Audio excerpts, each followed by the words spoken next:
मुंशी प्रेमचंद के उपन्यास गबन का पहला भाग मेरे यानी मनीषा के साथ। बरसात के दिन है, सावन का महीना। आकाश में सुनहरी घटाएं छाई हुई हैं। रह रह कर रिमझिम वर्षा होने लगती है।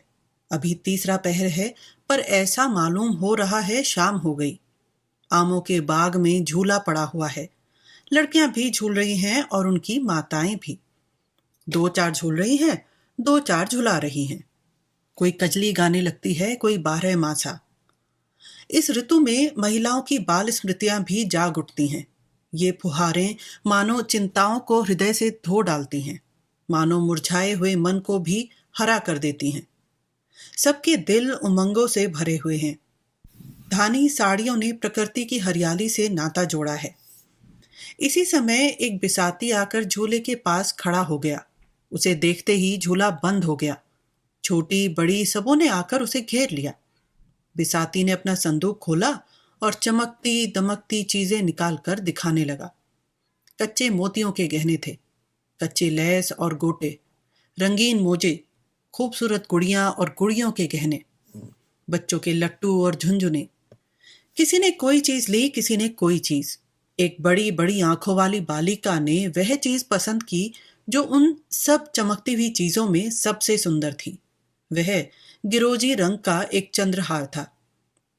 मां से बोली, अम्मा, मैं यह हार लूंगी। मां ने बिसाती से पूछा, बाबा, यह हार कितने का है?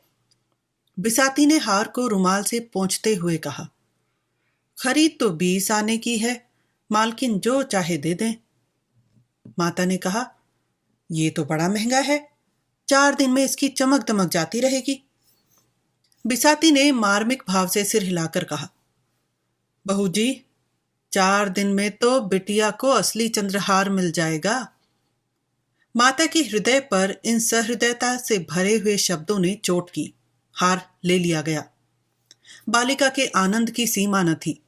शायद हीरो के हार से भी उसे इतना आनंद न होता। उसे पहनकर वह सारे गांव में नाचती फिरी। उसके पास जो बाल संपत्ति थी, उसमें सबसे मूल्यवान, सबसे प्रिय यही बिल्लौर का हार था। लड़की का नाम जालपा था, माता का मानकी। महाशय दीनदयाल प्रयाग के छोटे से गांव में रहते थे। वह किसान न थे, पर खेती करते थे। वह जमींदार न थे, पर जमींदारी करते थे। थानेदार न थे, पर थानेदारी करते थे। वह थे जमींदार के मुख्तार। गांव पर उन्हीं की धाक थी। उनके पास 4 चपरासी थे, एक घोड़ा, कई गायें भैंसे। वेतन कुल 5 रुपए पाते थे, जो उनके तंबाकू के खर्च को भी काफी न होता था। उनकी आय के और कौन से मार्ग थे, यह कौन जानता है। जालपा उन्हीं की लड़की थी। पहले उसके 3 भाई और थे, पर इस समय वह अकेली थी। उससे कोई पूछता, तेरे भाई क्या हुए, तो वह बड़ी सरलता से कहती, बड़ी दूर खेलने गए हैं। कहते हैं मुख्तार साहब ने एक गरीब आदमी को इतना पिटवाया था कि वह मर गया था। उसके 3 वर्ष के अंदर तीनों लड़के जाते रहे। तब से बेचारे बहुत संभल कर चलते थे। फूंक फूंक कर पांव रखते, दूध के जले थे, छाछ भी फूंक फूंक कर पीते थे। माता और पिता के जीवन में और क्या अवलंब। दीनदयाल जब भी प्रयाग जाते तो जालपा के लिए कोई ना कोई आभूषण जरूर लाते। उनकी व्यवहारिक बुद्धि में यह विचार ही ना आता था कि जालपा किसी और चीज से अधिक प्रसन्न हो सकती है। गुड़ियां और खिलौने वह व्यर्थ समझते थे, इसलिए जालपा आभूषणों से ही खेलती थी। यही उसके खिलौने थे।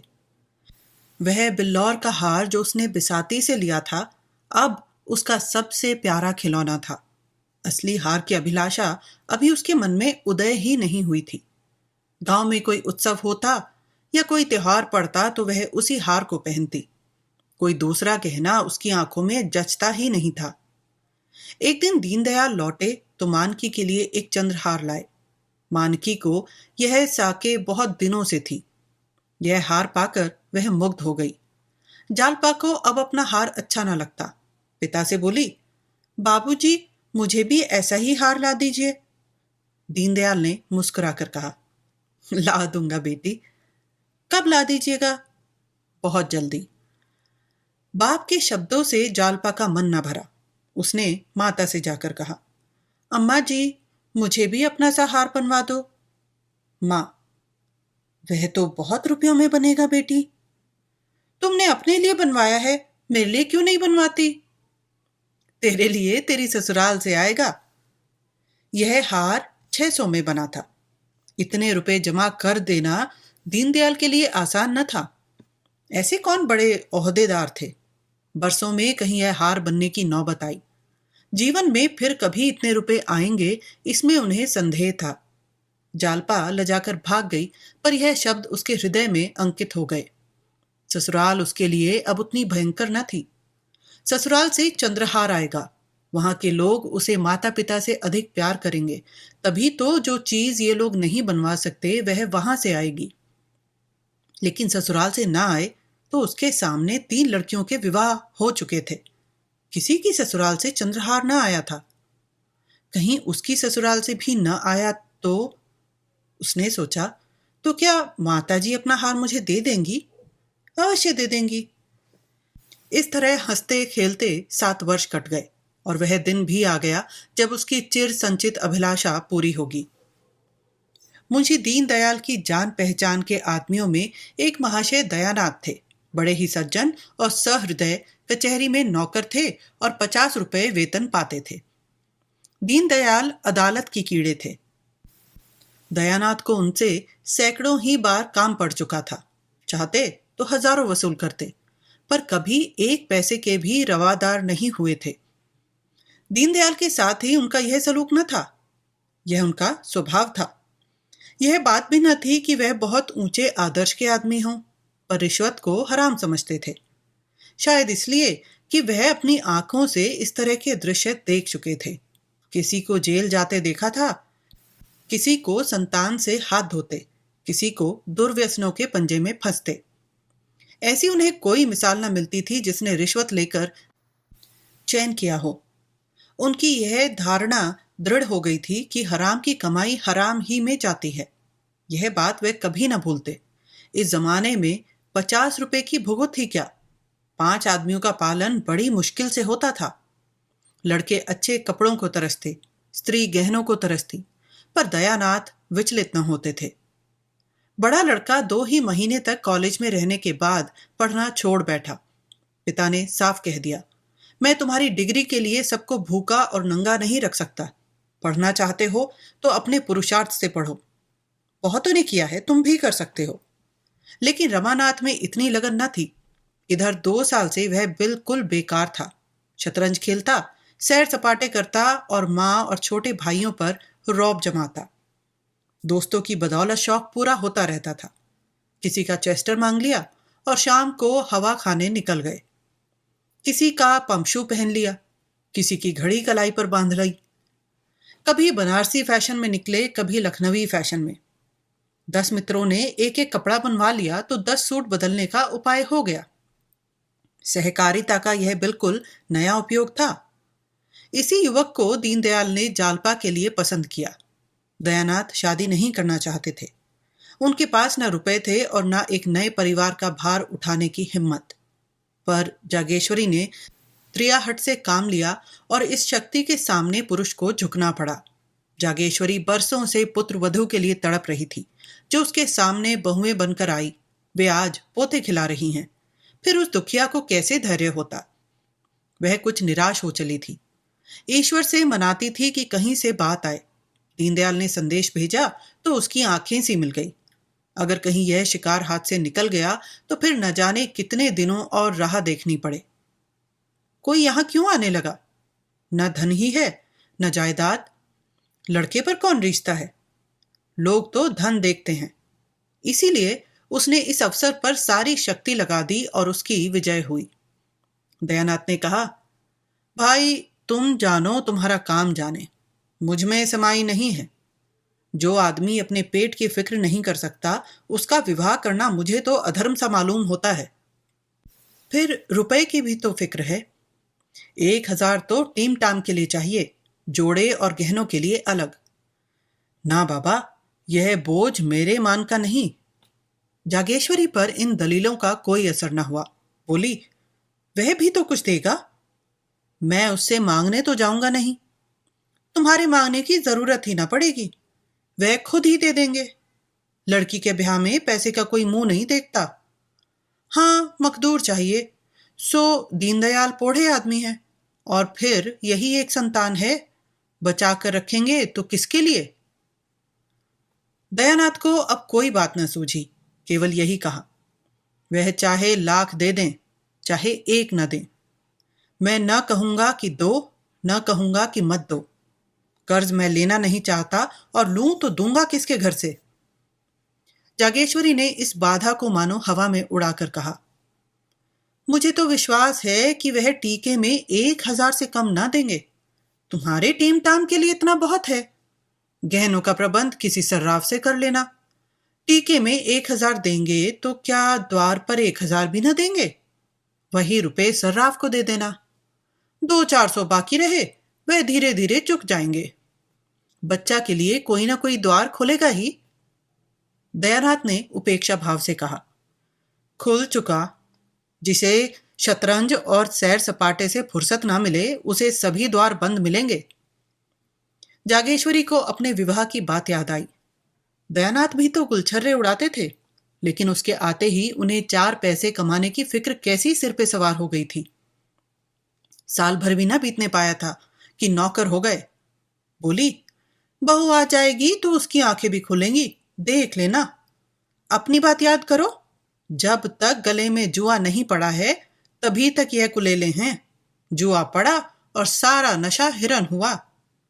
निकम्मों को राह पर लाने का इससे बढ़कर और कोई उपाय ही नहीं। जब दयानंद परास्त हो जाते थे तो अखबार पढ़ने लगते थे। अपनी हार को छिपाने का उनके पास यही एक संकेत था।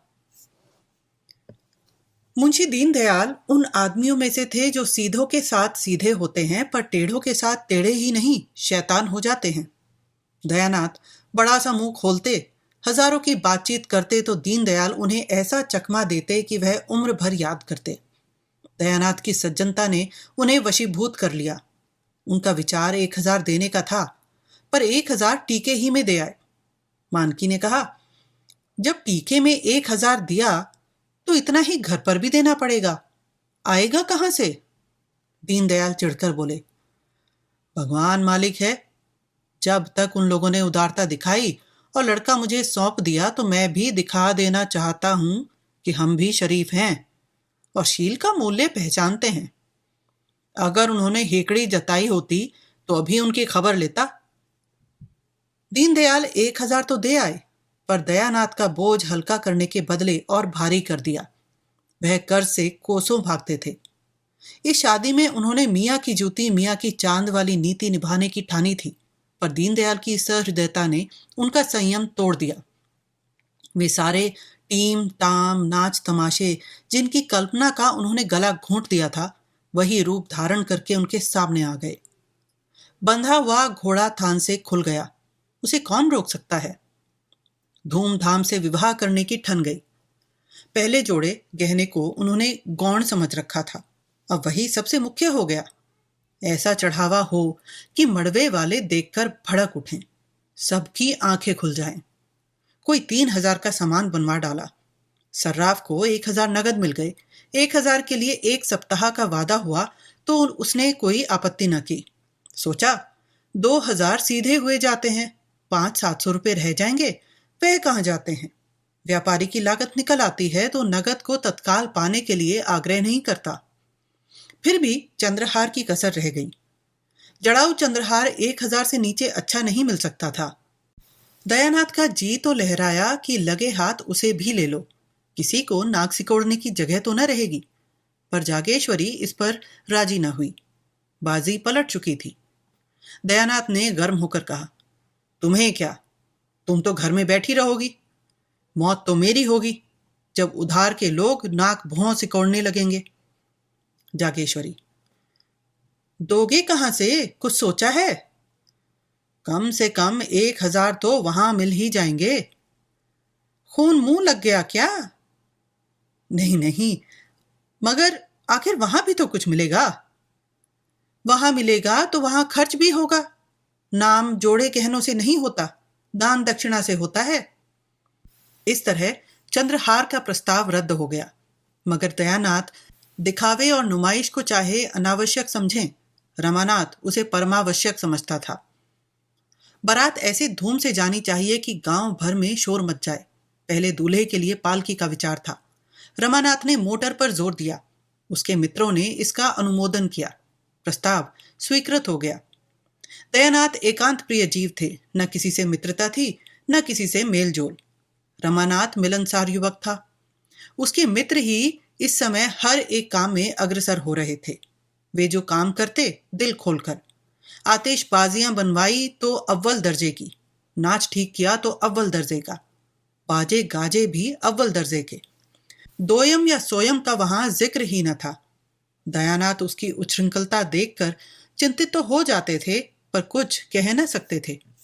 क्या कहते? नाटक उस वक्त पास होता है जब रसिक समाज उसे पसंद कर लेता है। बारात का नाटक उस वक्त पास होता है जब राह चलते आदमी उसे पसंद कर लेते हैं। नाटक की परीक्षा 4-5 घंटे तक होती रहती है। बारात की परीक्षा के लिए केवल इतने ही मिनटों का समय होता है। सारी सजावट, सारी दौड़ धूप और तैयारी का निपटारा 5 मिनटों में हो जाता है। अगर सबके मुंह से वाह वाह निकल गया तो तमाशा पास, नहीं तो रुपया, मेहनत, फिक्र सब अकारत। दयानाथ का तमाशा पास हो गया। शहर में वह तीसरे दर्जे में आता, गांव में अव्वल दर्जे में आया। कोई बीजों की धौं धौं पौं पौं सुनकर मस्त हो रहा था, कोई मोटर को आंखें गाड़ गाड़ कर देख रहा था। कुछ लोग फुलवारियों के तख्त देखकर लोट लोट जाते थे। आतिशबाजी ही मनोरंजन का केंद्र थी। हवाइयां जब सकै के ऊपर जाती और आकाश में लाल, हरे, नीले, पीले कुमकुमे से बिखर जाते, जब चरखियां छूटती और उनमें नाचते हुए मोर निकल आते, तो लोग मंत्र मुग्ध से हो जाते थे। वाह, क्या कारीगरी है! जालपा के लिए इन चीजों में लेश मात्र भी आकर्षण न था। हाँ, वह वर को एक आंख देखना चाहती थी, वह भी सबसे छिपाकर। पर उस भीड़ भाड़ में ऐसा अवसर कहाँ? द्वार चार के समय उसकी सखियां उसे छत पर खींच ले गई तो उसने रमानाथ को देखा। उसका सारा विराग, सारी उदासीनता, सारी मनोव्यथा मानो छूमंतर हो गई थी। मुंह पर हर्ष की लालिमा छा गई। अनुराग स्फूर्ति का भंडार है। द्वारचार के बाद बारात जनवासे चली गई। भोजन की तैयारियां होने लगी। किसी ने पूरियां खाई, किसी ने उपलों पर खिचड़ी पकाई।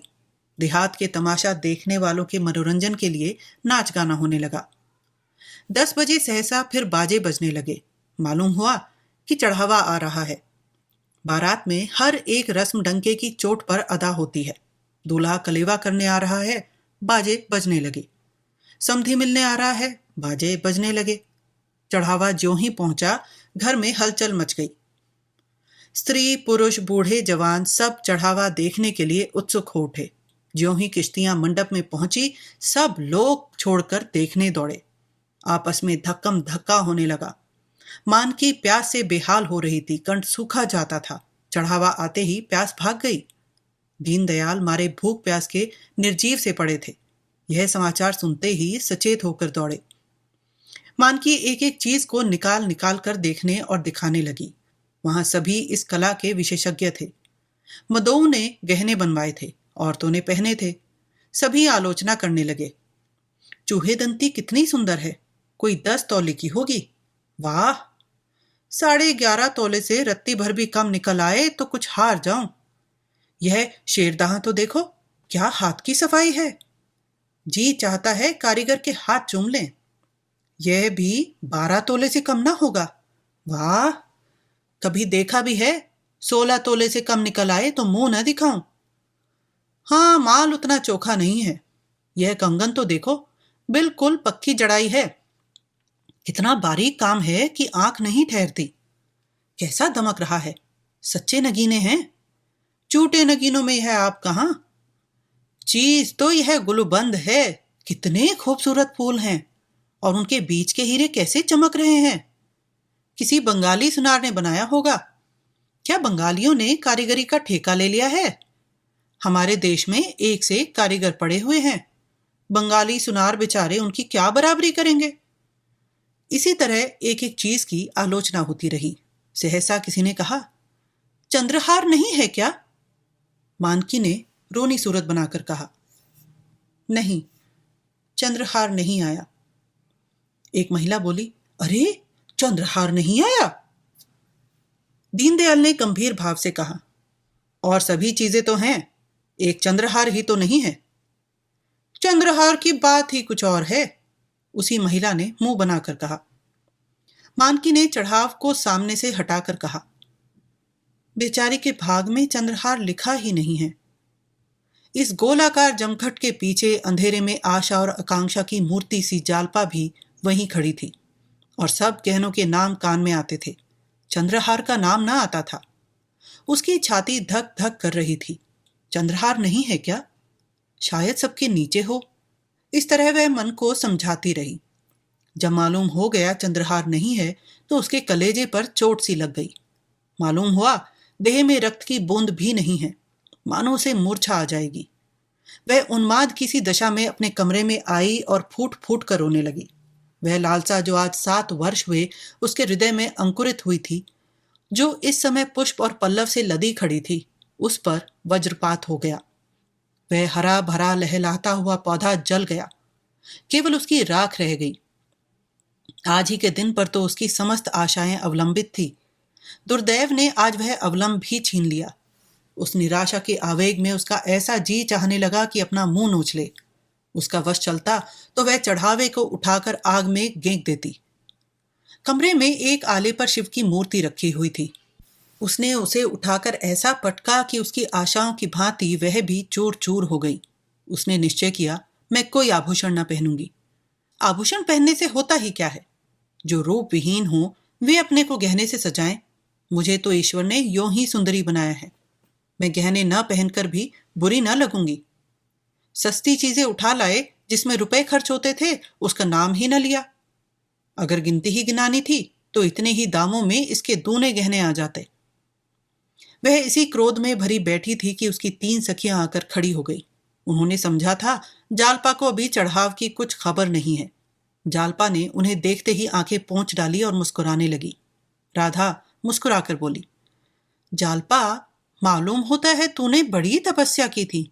ऐसा चढ़ाव मैंने आज तक नहीं देखा था। अब तो तेरी सब साध पूरी हो गई।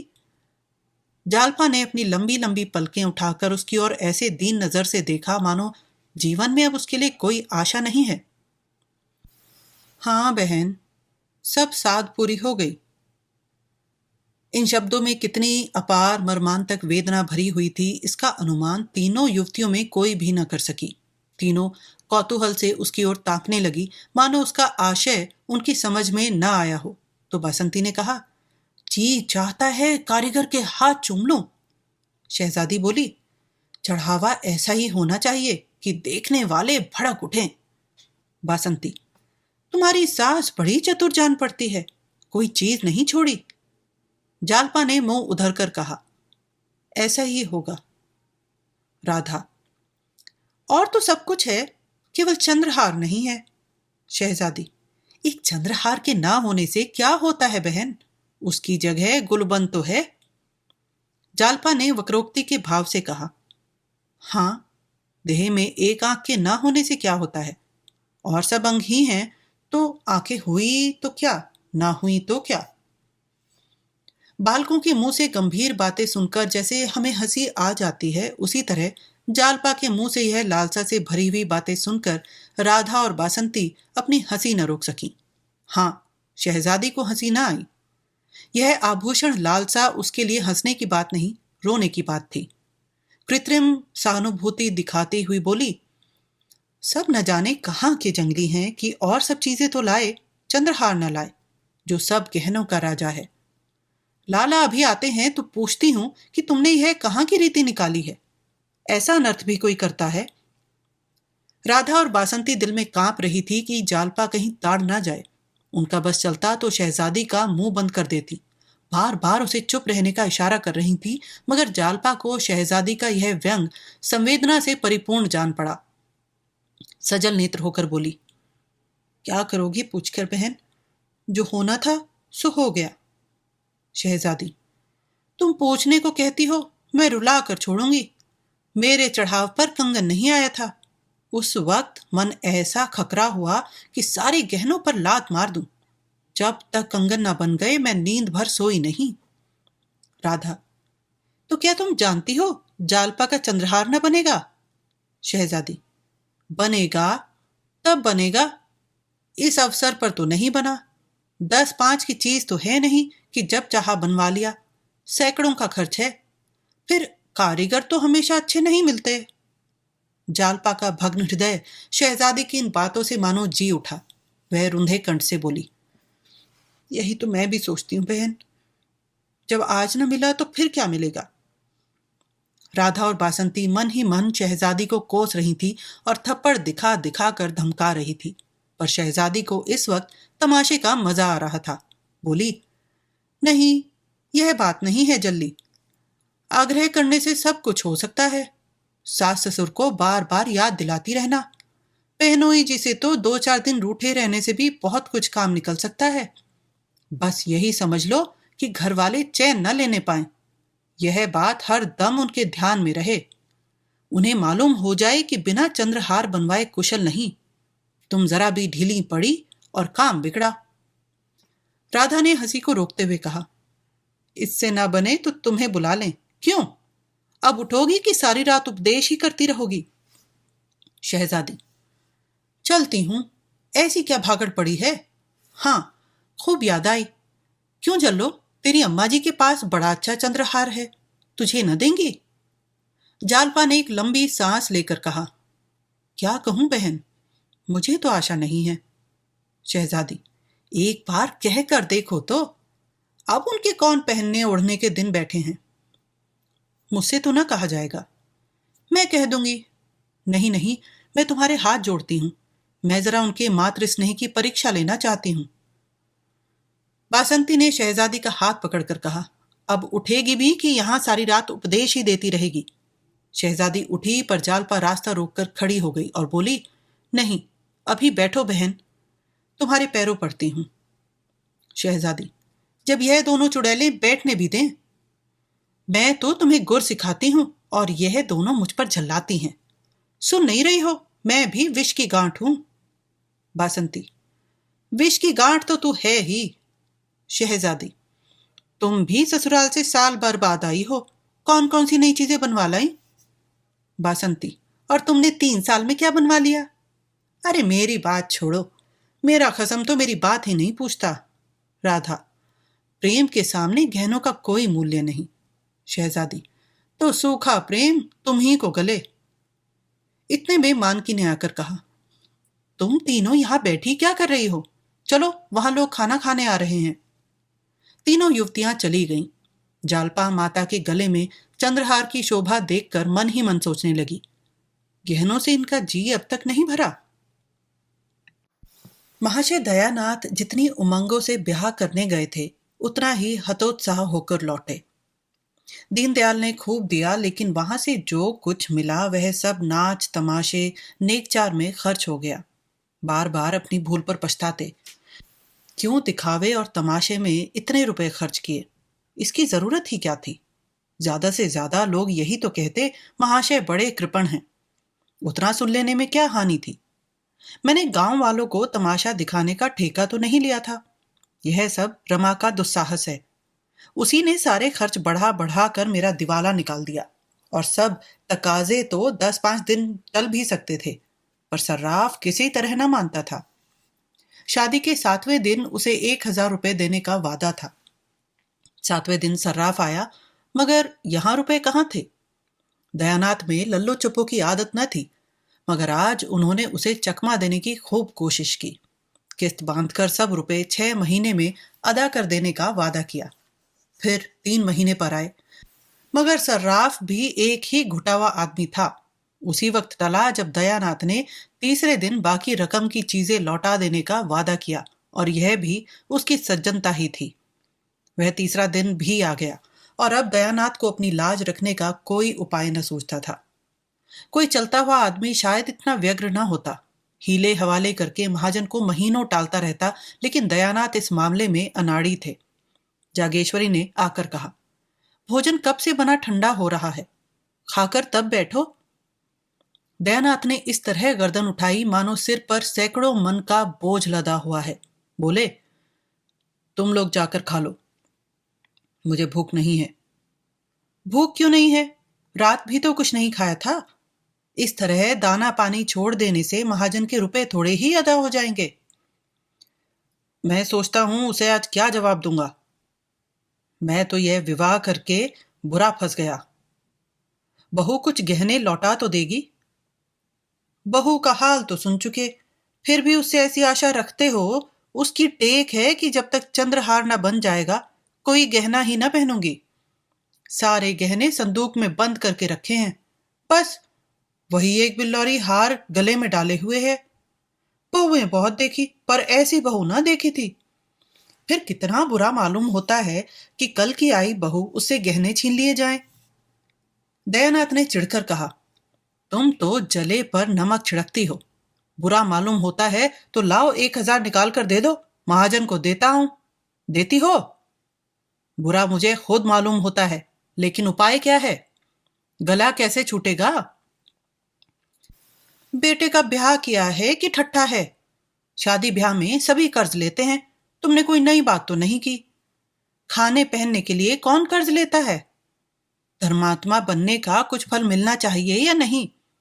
तुम्हारे ही दर्जे पर सत्यदेव है, पक्का मकान खड़ा कर दिया, जमींदारी खरीद ली। बेटी के ब्याह में कुछ नहीं तो 5,000 तो खर्च किए ही होंगे। जब ही दोनों लड़के भी तो चल दिए। मरना जीना तो संसार की गति है। लेते हैं वह भी मरते हैं, नहीं लेते हैं वह भी मरते हैं। अगर तुम चाहो तो 6 महीने में सब रुपए चुका सकते हो। दयानाथ ने त्योरी चढ़ाकर कहा, जो बात जिंदगी भर नहीं की वह अब आखिरी वक्त नहीं कर सकता। बहू से साफ साफ कह दो, उससे पर्दा रखने की जरूरत ही क्या है? और पर्दा रहे ही कितने दिन सकता है?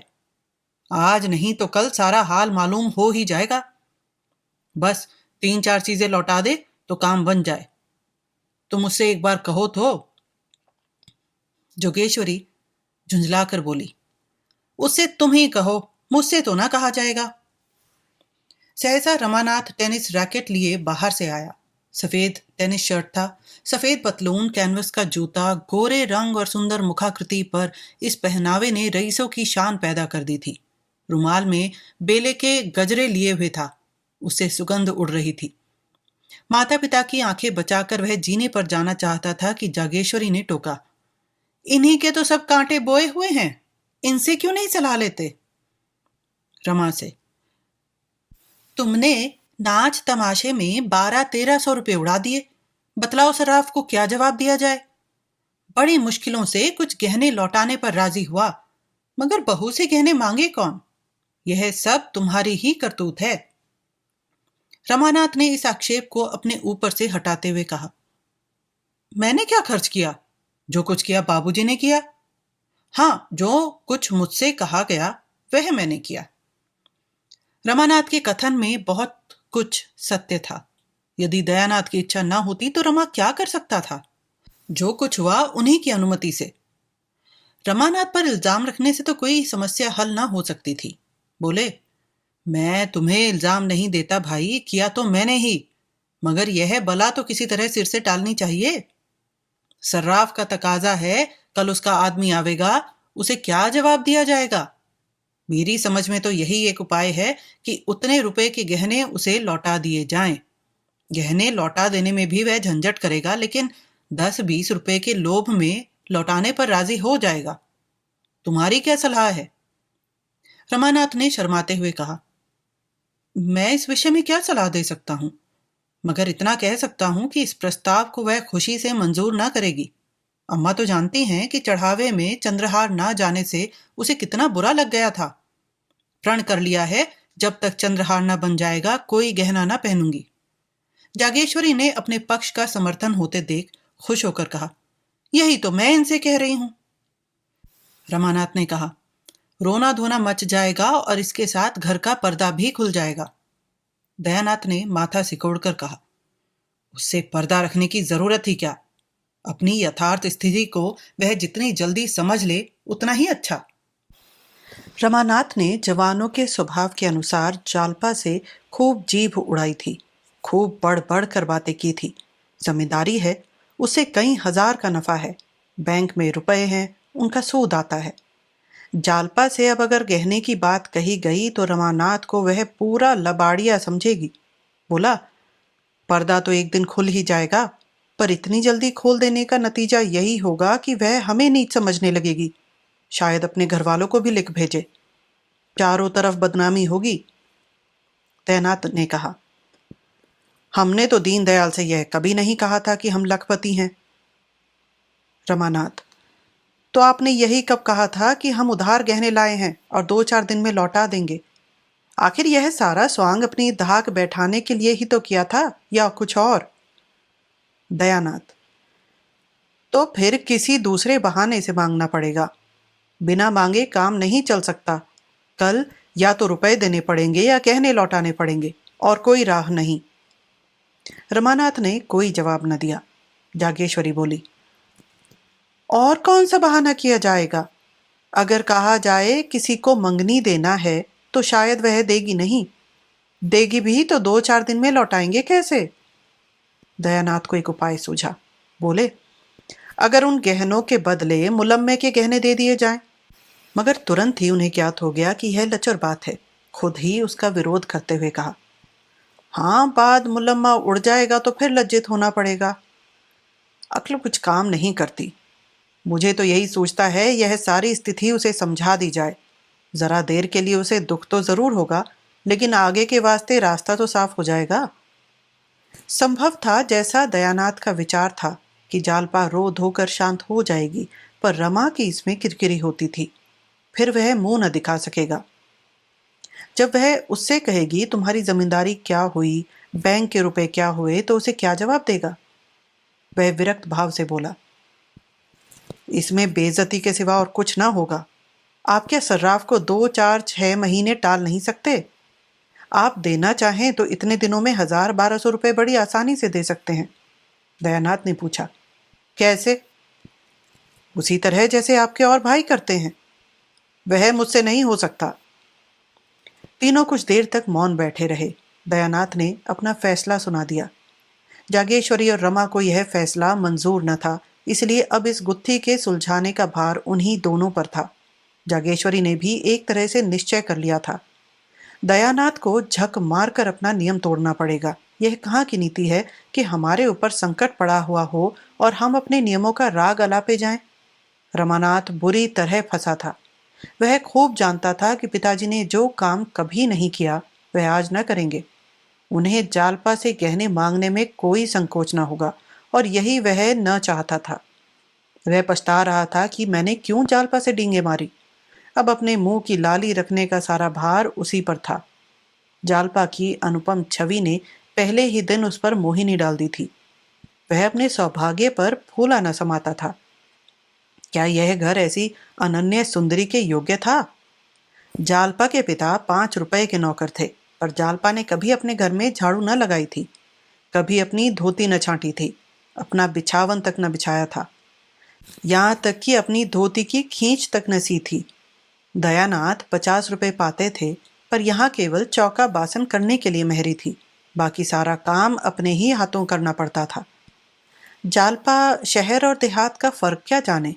शहर में रहने का उसे कभी अवसर ही न पड़ा था। वह कई बार पति और सास से साश्चर्य पूछ चुकी थी, क्या यहाँ कोई नौकर नहीं है? जालपा के घर दूध दही घी की कमी नहीं थी। यहाँ बच्चों को भी दूध मयस्सर न था। इन सारे अभावों की पूर्ति के लिए रमानाथ के पास मीठी मीठी बड़ी बड़ी बातों के सिवा और क्या था? घर का किराया 5 रुपया था। रमानाथ ने 15 बतलाए थे। लड़कों की शिक्षा का खर्च मुश्किल से 10 रुपए था। रमानाथ ने 40 बतलाए थे। उस समय उसे इसकी जरा भी शंका न थी कि एक दिन सारा भंडा फट जाएगा। मिथ्या दूरदर्शी नहीं होता, लेकिन वह दिन इतनी जल्दी आएगा यह कौन जानता था।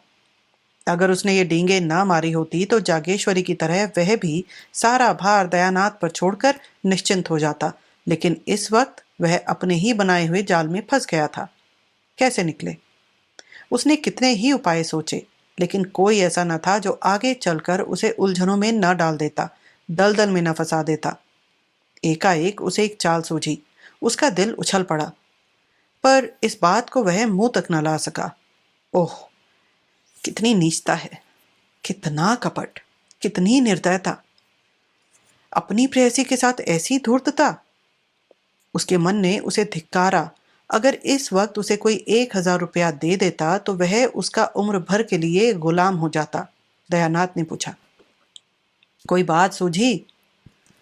मुझे तो कुछ नहीं सूझता। कोई उपाय सोचना ही पड़ेगा। आप ही सोचिए, मुझे तो कुछ नहीं सूझता। क्यों नहीं तुम उससे 2-3 गहने मांग लेते? तुम चाहो तो ले सकते हो। हमारे लिए मुश्किल है, मुझे शर्म आती है। तुम विचित्र आदमी हो, न खुद मांगोगे न मुझे मांगने दोगे, तो आखिर ये नाव कैसे चलेगी? मैं एक बार नहीं 1000 बार कह चुका कि मुझसे कोई आशा मत रखो। मैं अपने आखिरी दिन जेल में नहीं काट सकता। इसमें शर्म की क्या बात है, मेरी समझ में नहीं आता। किसके जीवन में ऐसे कुअवसर नहीं आते? तुम्हारी अपनी माँ से पूछो। जागेश्वरी ने अनुमोदन किया। मुझसे तो नहीं देखा जाता था कि अपना आदमी चिंता में पड़ा रहे, मैं गहने पहने बैठी रहूं। नहीं तो आज मेरे पास भी गहने न होते। एक एक करके सब निकल गए। विवाह में 5,000 से कम का चढ़ावा नहीं गया था, मगर 5 ही साल में सब स्वाहा हो गया। तब से एक छल्ला बनवाना भी नसीब न हुआ। दयानाथ जोर देकर बोले, शर्म करने का यह अवसर नहीं है, इन्हें मांगना पड़ेगा। रमानाथ ने झेंपते हुए कहा, मैं मांग तो नहीं सकता, कहिए उठा लाऊं? यह कहते कहते लज्जा, क्षोभ और अपनी नीचता के ज्ञान से उसकी आंखें सजल हो गई। दयानाथ ने भौचक्का होकर कहा, उठा लाओगे? उससे छिपाकर? रमानाथ ने तीव्र कंठ से कहा, और आप क्या समझ रहे हैं? दयानाथ ने माथे पर हाथ रख लिया और एक क्षण के बाद आहत कंठ से बोले, नहीं, मैं ऐसा ना करने दूंगा। मैंने छल कभी नहीं किया और ना कभी करूंगा, वह भी अपनी बहू के साथ। छी छी, जो काम सीधे से चल सकता है उसके लिए यह फरेब। कहीं उसकी निगाह पड़ गई तो समझते हो वह तुम्हारे दिल में क्या समझेगी? मांग लेना इससे कहीं अच्छा है। रमानाथ, आपको इससे क्या मतलब? मुझसे चीजें ले लीजिएगा, मगर जब आप जानते थे यह नौबत आएगी तो इतने जेवर ले जाने की जरूरत ही क्या थी? व्यर्थ की विपत्ति मोल ली। इससे कई लाख गुना अच्छा था कि आसानी से जितना ले जा सकते उतना ही ले जाते। उस भोजन से क्या लाभ कि पेट में पीड़ा होने लगे। मैं तो समझ रहा था कि आपने कोई मार्ग निकाल लिया होगा। मुझे क्या मालूम था कि आप मेरे सिर पर यह मुसीबतों की टोकरी पटक देंगे, वरना मैं उन चीजों को कभी ना ले जाने देता। दयानाथ कुछ लज्जित होकर बोले, इतने पर भी चंद्रहार न होने से वहां हाय तौबा मच गई। रमानाथ, उस हाय तौबा से हमारी क्या हानि हो सकती थी? जब इतना करने पर भी हाय तौबा मच गई तो मतलब भी तो न पूरा हुआ। उधर बदनामी हुई, इधर यह आफत सिर पर आई। मैं यह नहीं दिखाना चाहता कि हम इतने फटे हाल हैं। चोरी हो जाने पर तो सब्र करना ही पड़ेगा। दयानाथ चुप हो गए। उस आवेश में रमा ने उन्हें खूब खरी खरी सुनाई और वह चुपचाप सुनते रहे। आखिर जब ना सुना गया तो उठकर पुस्तकालय चले गए। यह उनका नित्य का नियम था। जब तक 2-4 पत्र पत्रिकाएं न पढ़ लें उन्हें खाना न हजम होता था। उसी सुरक्षित गढ़ी में पहुंचकर घर की चिंताओं और बाधाओं से उनकी जान बचती थी। रमा भी वहां से उठा, पर जालपा के पास न जाकर अपने कमरे में गया। उसका कोई कमरा अलग तो था नहीं, एक ही मर्दाना कमरा था। इसी में दयानाथ अपने दोस्तों से गपशप करते, दोनों लड़के पढ़ते और रमा मित्रों के साथ शतरंज खेलता। रमा कमरे में पहुंचा तो दोनों लड़के ताश खेल रहे थे। गोपी का 13वां साल था, विशंभर का 9वां। दोनों रमा से थर थर कांपते थे। रमा खूब ताश और शतरंज खेलता, पर भाइयों को खेलते देखकर हाथ में खुजली होने लगती थी। खुद चाहे दिन भर सैर सपाटा किया करे, मगर क्या मजाल कि भाई कहीं घूमने निकल जाएं। दयानाथ खुद लड़कों को कभी न मारते थे। अवसर मिलता तो उनके साथ खेलते थे। उन्हें कन कौवे उड़ाते देखकर उनकी बाल प्रकृति सजग हो जाती थी। 2-4 पेंच लड़ा देते। बच्चों के साथ कभी कभी गुल्ली डंडा भी खेलते थे। इसीलिए लड़के जितना रमा से डरते उतना ही पिता से प्रेम करते थे। रमा को देखते ही लड़कों ने ताश को टाट के नीचे छिपा दिया और पढ़ने लगे। सिर झुकाए चपत की प्रतीक्षा कर रहे थे, पर रमानाथ ने चपत नहीं लगाई। मोढ़े पर बैठकर गोपीनाथ से बोला, तुमने भंग की दुकान देखी है ना, नुक्कड़ पर? गोपीनाथ प्रसन्न होकर बोला, हाँ, देखी क्यों नहीं। जाकर 4 पैसे का माजून ले लो, दौड़े हुए आना। हाँ, हलवाई की दुकान से आधा सेर मिठाई भी लेते आना, ये रुपया लो। कोई 15 मिनट में रमा ये दोनों चीजें ले जालपा के कमरे की ओर चला। रात के 10 बज गए थे। जालपा खुली हुई छत पर लेटी हुई थी। जेठ की सुनहरी चांदनी में सामने फैले हुए नगर के कलश, गुंबद और वृक्ष स्वप्न चित्रों से लगते थे। जालपा की आंखें चंद्रमा की ओर लगी हुई थी। उसे ऐसा मालूम हो रहा था, मैं चंद्रमा की ओर उड़ी जा रही हूं। उसे अपनी नाक में खुश्की, आंखों में जलन और सिर में चक्कर मालूम हो रहा था। कोई बात ध्यान में आते ही भूल जाती और बहुत याद करने पर भी याद ना आती थी। एक बार घर की याद आ गई, रोने लगी। एक ही क्षण में सहेलियों की याद आ गई, हंसने लगी। सहसा रमानाथ हाथ में पोटली लिए मुस्कुराता हुआ आया और चारपाई पर बैठ गया। जालपा ने उठकर पूछा, पोटली में क्या है? रमानाथ, बूझ जाओ तो जानू। हंसी का गोलगप्पा है। मतलब? नींद की गठरी होगी। मतलब? तो प्रेम की पिटारी होगी। ठीक, आज मैं तुम्हें फूलों की देवी बनवाऊंगा। जालपा खिल उठी। रमा ने बड़े अनुराग से उसे फूलों के गहने पहनाने शुरू किए। फूलों के शीतल कोमल स्पर्श से जालपा के कोमल शरीर में गुदगुदी सी होने लगी। उन्हीं फूलों की भांति उसका एक एक रोम प्रफुल्लित हो गया। रमा ने मुस्कुराकर कहा, कुछ उपहार? जालपा ने कुछ उत्तर न दिया। इस वेश में पति की ओर ताकते हुए भी उसे संकोच हुआ। उसकी बड़ी इच्छा हुई कि जरा आईने में अपनी छवि देखे। सामने कमरे में लैंप जल रहा था। वह उठकर कमरे में गई और आईने के सामने खड़ी हो गई। नशे की तरंग में उसे ऐसा मालूम हुआ कि मैं सचमुच फूलों की देवी हूं। उसने पानदान उठा लिया और बाहर आकर पान बनाने लगी। रमा को इस समय अपने कपट व्यवहार पर बड़ी ग्लानि हो रही थी। जालपा ने कमरे से लौटकर प्रेमोल्लासित नजरों से उसकी ओर देखा तो उसने मुंह उधर किया। उस सरल विश्वास से भरी हुई आंखों के सामने वह ताक न सका। उसने सोचा, मैं कितना बड़ा कायर हूं।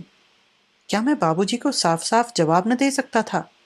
मैंने हामी ही क्यों भरी? क्या जालपा से घर की दशा साफ साफ कह देना मेरा कर्तव्य न था? उसकी आंखें भर आई। जाकर मुंडेर के पास खड़ा हो गया। प्रणय के उस निर्मल प्रकाश में उसका मनोविकार किसी भयंकर जंतु की भांति घूरता हुआ जान पड़ता था। उसे अपने ऊपर इतनी घृणा हुई कि एक बार जी में आया सारा कपट व्यवहार खोल दूं, लेकिन संभल गया। कितना भयंकर परिणाम होगा। जालपा की नजरों में फिर जाने की कल्पना ही उसके लिए असह्य थी। जालपा ने प्रेम सरस नजरों से देखकर कहा, मेरे दादाजी तुम्हें देखकर गए और अम्मा जी से तुम्हारा बखान करने लगे, तो मैं सोचती थी तुम कैसे होंगे। मेरे मन में तरह तरह के चित्र आते थे। रमानाथ ने एक लंबी सांस खींची, कुछ जवाब न दिया। जालपा ने फिर कहा, मेरी सखियां तुम्हें देखकर मुग्ध हो गई। शहजादी तो खिड़की के सामने से हटती ही न थी। तुमसे बातें करने की उसकी बड़ी इच्छा थी। जब तुम अंदर गए थे तो उसी ने तुम्हें पान के बीड़े दिए थे, याद है? रमा ने कोई जवाब न दिया। जालपा, अजी वही जो रंग रूप में सबसे अच्छी थी, जिसके गाल पर एक तिल था। तुमने उसकी ओर बड़े प्रेम से देखा था। बेचारी लाज के मारे गड़ गई थी। मुझसे कहने लगी, जीजा जी तो बड़े रसिक जान पड़ते हैं। सखियों ने उसे खूब चिढ़ाया। बेचारी रुआंसी हो गई, याद है? रमा ने मानो नदी में डूबते हुए कहा, मुझे तो याद नहीं आता। अच्छा, अब कि चलोगे तो दिखा दूंगी। आज तुम बाजार की तरफ गए थे कि नहीं? रमा ने सिर झुकाकर कहा, आज तो फुर्सत नहीं मिली। जाओ, मैं तुमसे न बोलूंगी। रोज हीले हवाले करते हो। अच्छा, कल ला दोगे ना? रमानाथ का कलेजा महसूस उठा। यह चंद्रहार के लिए इतनी विकल हो रही है। इसे क्या मालूम कि दुर्भाग्य इसका सर्वस्व लूटने का सामान कर रहा है। जिस सरल बालिका पर उसे अपने प्राणों का न्यौछावर करना चाहिए था, उसी का सर्वस्व अपहरण करने पर वह तुला हुआ है। वह इतना व्यग्र हुआ कि जी में आया कोठे से कूदकर प्राणों का अंत कर दे। आधी रात बीत चुकी थी। चंद्रमा चोर की भांति एक वृक्ष की आड़ से झांक रहा था। जालपा पति के गले में हाथ डाले हुए निद्रा में मग्न थी। रमा मन में विकट संकल्प करके धीरे से उठा, पर निद्रा की गोद में सोए हुए पुष्प प्रदीप ने उसे अस्थिर कर दिया। वह एक क्षण खड़ा मुग्ध नजरों से जालपा के निद्रा विहसित मुख की ओर देखता रहा। कमरे में जाने का साहस ना हुआ, फिर लेट गया। जालपा ने चौंक कर पूछा, कहाँ जाते हो? क्या सवेरा हो गया? अभी तो बड़ी रात है। तो तुम बैठे क्यों हो? कुछ नहीं, जरा पानी पीने उठा था। जालपा ने प्रेमातुर होकर रमा के गले में बाहें डाल दी और उसे सुलाकर कहा, तुम इस तरह मुझ पर टोना करोगे तो मैं भाग जाऊंगी। न जाने किस तरह ताकते हो, क्या करते हो, क्या मंत्र पढ़ते हो कि मेरा मन चंचल हो जाता है। बासंती सच कहती थी, पुरुषों की आंख में टोना होता है। रमा ने फटे हुए स्वर में कहा, टोना नहीं कर रहा हूं, आंखों की प्यास बुझा रहा हूं। फिर दोनों सोए, एक उल्लास में डूबी हुई, दूसरा चिंता में मग्न। 3 घंटे और गुजर गए। द्वादशी के चांद ने अपना विश्व दीपक बुझा दिया। प्रभात की शीतल समीर प्रकृति को मद के प्याले पिलाती फिरती थी। आधी रात तक जागने वाला बाजार भी सो गया। केवल रमा अभी तक जाग रहा था। मन में भांति भांति के तर्क वितर्क उठने के कारण वह बार बार उठता था और फिर लेट जाता था। आखिर जब 4 बजने की आवाज कान में आई तो घबरा कर उठ बैठा और कमरे में जा पहुंचा। गहनों का संदूकचा अलमारी में रखा हुआ था। रमा ने उसे उठा लिया और थर थर कांपता हुआ नीचे उतर गया। इस घबराहट में उसे इतना अवकाश न मिला कि वह कुछ गहने छांट कर निकाल लेता। दयानाथ नीचे बरामदे में सो रहे थे। रमा ने उन्हें धीरे से जगाया। उन्होंने हकबका कर पूछा, कौन? रमा ने होंठ पर उंगली रखकर कहा, मैं हूं। यह संदूकची लाया हूं, रख लीजिए। दयानाथ सावधान होकर बैठ गए। अभी तक केवल उनकी आंखें जागी थी, अब चेतना भी जागृत हो गई। रमा ने जिस वक्त उनसे गहने उठा लाने की बात कही थी, उन्होंने समझा था कि यह आवेश में ऐसा कह रहा है। उन्हें इसका विश्वास न आया था कि रमा जो कुछ कह रहा है उसे भी पूरा कर दिखाएगा। इन कमीनी चालों से वह अलग ही रहना चाहते थे। ऐसे कुत्सित कार्य में पुत्र से साठगांठ करना उनकी अंतरात्मा को किसी तरह स्वीकार न था। पूछा, इसे क्यों उठा लाए? रमा ने धृष्टता से कहा, आप ही का तो हुक्म था। झूठ कहते हो। तो क्या फिर रखाऊं? रमा के इस प्रश्न ने दयानाथ को घोर संकट में डाल दिया। झेंपते हुए बोले, अब क्या रखाओगे? कहीं देख ले तो गजब ही हो जाए। वही काम करोगे जिसमें जग हंसाई हो। खड़े क्या हो? संदूकची मेरे बड़े संदूक में रखाओ और जाकर लेट रहो। कहीं जाग पड़े तो बस। बरामदे के पीछे दयानाथ का कमरा था। उसमें एक देवदार का पुराना संदूक रखा था। रमा ने संदूकची उसके अंदर रख दी और बड़ी फुर्ती से ऊपर चला गया। छत पर पहुंचकर उसने आहट ली। जालपा पिछले पहर की सुखद निद्रा में मग्न थी। रमा ज्यों ही चारपाई पर बैठा, जालपा चौंक पड़ी और उससे चिमट गई। रमा ने पूछा, क्या है? तुम चौंक क्यों पड़ी? जालपा ने इधर उधर प्रसन्न नजरों से ताक कर कहा, कुछ नहीं, एक स्वप्न देख रही थी।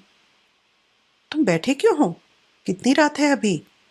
रमा ने लेटते हुए कहा, सवेरा हो रहा है। क्या स्वप्न देखती थी? जैसे कोई चोर मेरे गहनों की संदूकची उठाए लिए जाता हो। रमा का हृदय इतनी जोर से धक धक करने लगा मानो उस पर हथौड़े पड़ रहे हैं। खून सर्द हो गया, परंतु संदेह हुआ कहीं इसने मुझे देख तो नहीं लिया। वह जोर से चिल्ला पड़ा, चोर चोर! नीचे बरामदे में दयानाथ भी चिल्ला उठे, चोर चोर! जालपा घबरा कर उठ बैठी, दौड़ी हुई कमरे में गई, झटके से अलमारी खोली। संदूकची वहां न थी। मूर्छित होकर गिर पड़ी। सवेरा होते ही दयानाथ गहने लेकर सर्राफ के पास पहुंचे और हिसाब होने लगा। सर्राफ के 1500 रुपये आते थे, मगर वह केवल 1500 रुपये के गहने लेकर संतुष्ट न हुआ। बिके हुए गहनों को वह विक्रय पर ही ले सकता था। बिकी हुई चीज कौन वापस लेता है? रोकड़ पर दिए होते तो दूसरी बात थी। इन चीज़ों का तो सौदा हो चुका था। उसने कुछ ऐसी व्यापारिक सिद्धांत की बातें की, दयानाथ को कुछ ऐसा शिकंजे में कसा कि बेचारे को हाँ हाँ करने के सिवा और कुछ न सूझा। दफ्तर का बाबू चतुर दुकानदार से क्या पेश पाता। 1500 रुपये में 2500 रुपये के गहने भी चले गए, ऊपर से 50 रुपये और बाकी रह गए। इस बात पर पिता पुत्र में कई दिन तक खूब वाद विवाद हुआ। दोनों एक दूसरे को दोषी ठहराते रहे। कई दिन आपस में बोलचाल बंद रही, मगर इस चोरी का हाल गुप्त रखा गया। पुलिस को खबर हो जाती तो भंडा फट जाने का भय था। जालपा से यही कहा गया कि माल तो मिलेगा नहीं, व्यर्थ का झंझट भले ही होगा। जालपा ने भी सोचा, जब माल ही न मिलेगा तो रपट व्यर्थ क्यों की जाए। जालपा को गहनों से जितना प्रेम था उतना कदाचित संसार की और किसी वस्तु से न था, और उसमें आश्चर्य की कौन सी बात थी। जब वह 3 वर्ष की अबोध बालिका थी, उस वक्त उसके लिए सोने के चूड़े बनवाए गए थे। दादी जब उसे गोद में खिलाने लगती तो गहनों की ही चर्चा करती। तेरा दूल्हा तेरे लिए बड़े सुंदर गहने लाएगा, ठुमक ठुमक कर चलेगी। जालपा पूछती, चांदी के होंगे कि सोने के दादी जी? दादी कहती, सोने के होंगे बेटी, चांदी के क्यों लाएगा? चांदी के लाए तो तुम उठाकर उसके मुंह पर पटक देना। मानकी छेड़कर कहता, चांदी के तो लाएगा ही, सोने के उसे कहाँ मिल जाते हैं। जालपा रोने लगी। इस बूढ़ी दादी, मानकी, घर की मेहरियां, पड़ोसिने और दीनदयाल सब हंसते। उन लोगों के लिए यह विनोद का अशेष भंडार था। बालिका जब जरा और बड़ी हुई तो गुड़ियों के ब्याह करने लगी। लड़के की ओर से चढ़ावे जाते, दुल्हन को गहने पहनाती, डोली में बैठाकर विदा करती। कभी कभी दुल्हन गुड़िया अपने गुए दूल्हे से गहनों के लिए मान करती। गुड्डा बेचारा कहीं न कहीं से गहने लाकर स्त्री को प्रसन्न करता था। उन्हीं दिनों बिसाती ने उसे वह चंद्रहार दिया जो अब तक उसके पास सुरक्षित था। जरा और बड़ी हुई तो बड़ी बूढ़ियों में बैठकर गहनों की बातें सुनने लगी। महिलाओं के उस छोटे से संसार में इसके सिवा और कोई चर्चा ही न थी। किसने कौन कौन गहने बनवाए, कितने दाम लगे, ठोस हैं या पोले, जड़ाऊ हैं या सादे, किस लड़की के विवाह में कितने गहने आए, इन्हीं महत्वपूर्ण विषयों पर नित्य आलोचना प्रत्यालोचना, टिक्का टिप्पणी होती रहती थी। कोई दूसरा विषय इतना रोचक, इतना ग्राह्य हो ही नहीं सकता था। इस आभूषण मंडित संसार में पली हुई जालपा का यह आभूषण प्रेम स्वाभाविक ही था। महीने भर से ऊपर हो गया। उसकी दशा ज्यों की त्यों है, न कुछ खाती पीती है, न किसी से हंसती बोलती है। खाट पर पड़ी हुई शून्य नजरों से शून्य आकाश की ओर ताकती रहती है। सारा घर समझा कर हार गया, पड़ोसी ने समझा कर हार गई, दीनदयाल आकर समझा गए, पर जालपा ने रोगशैया न छोड़ी। उसे अब घर में किसी पर विश्वास नहीं है, यहाँ तक कि रमा से भी उदासीन रहती है। वह समझती है सारा घर मेरी उपेक्षा कर रहा है, सबके सब मेरे प्राण के ग्राहक हो रहे हैं। जब इनके पास इतना धन है तो फिर मेरे गहने क्यों नहीं बनवाते। जिससे हम सबसे अधिक स्नेह रखते हैं उसी पर सबसे अधिक रोष भी रखते हैं। जालपा को सबसे अधिक क्रोध रमानाथ पर था। अगर यह अपने माता पिता से जोर देकर कहते तो कोई इनकी बात न टाल सकता, पर यह कुछ कहीं भी, इनके मुंह में तो दही जमा हुआ है। मुझसे प्रेम होता तो यूं निश्चिंत न बैठे रहते। जब तक सारी चीजें न बनवा लेते रात को नींद ना आती। मुंह देखे की मोहब्बत है, माँ बाप से कैसे कहें। जाएंगे तो अपनी ही ओर, मैं कौन हूं। वह रमा से खिंची ही न रहती। वह कभी कुछ पूछता तो 2-4 जली कटी सुना देती। बेचारा अपना सा मुंह लेकर रह जाता। गरीब अपनी ही लगाई हुई आग में जला जाता था। अगर वह जानता कि उन डींगों का यह फल होगा तो वह जबान पर मोहर लगा लेता। चिंता और ग्लानि उसके हृदय को कुचले डालती थी। कहाँ सुबह से शाम तक हंसी कहे कहे सैर सपाटे में कटते थे, कहाँ अब नौकरी की तलाश में ठोकरे खाता फिरता था। सारी मस्ती गायब हो गई। बार बार अपने पिता पर क्रोध आता। यह चाहते तो 2-4 महीने में सब रुपए अदा हो जाते, मगर इन्हें क्या फिक्र। मैं चाहे मर जाऊं पर यह अपनी टेक न छोड़ेंगे। उसके प्रेम से भरे हुए निष्कपट हृदय में आग सी सुलगती रहती थी। जालपा का मुरझाया हुआ मुख देखकर उसके मुंह से ठंडी सांस निकल जाती थी। वह सुखद प्रेम स्वप्न इतनी जल्दी भंग हो गया। क्या वे दिन कभी आएंगे? 3,000 के गहने कैसे बनेंगे? अगर नौकर भी हुआ तो ऐसा कौन सा बड़ा ओहदा मिल जाएगा। 3,000 तो शायद 3 जन्म में भी जमा न हो। वह कोई ऐसा उपाय सोच निकालना चाहता था जिसमें वह जल्द से जल्द अतुल संपत्ति का स्वामी हो जाए। कहीं उसके नाम कोई लॉटरी निकल आती, फिर तो वह जालपा को आभूषणों से मढ़ देता। सबसे पहले चंद्रहार बनवाता, उसमें हीरे जड़े होते। अगर इस वक्त उसे जाली नोट बनाना आ जाता तो अवश्य बनाकर चला देता। एक दिन वह शाम तक नौकरी की तलाश में मारा मारा फिरता रहा।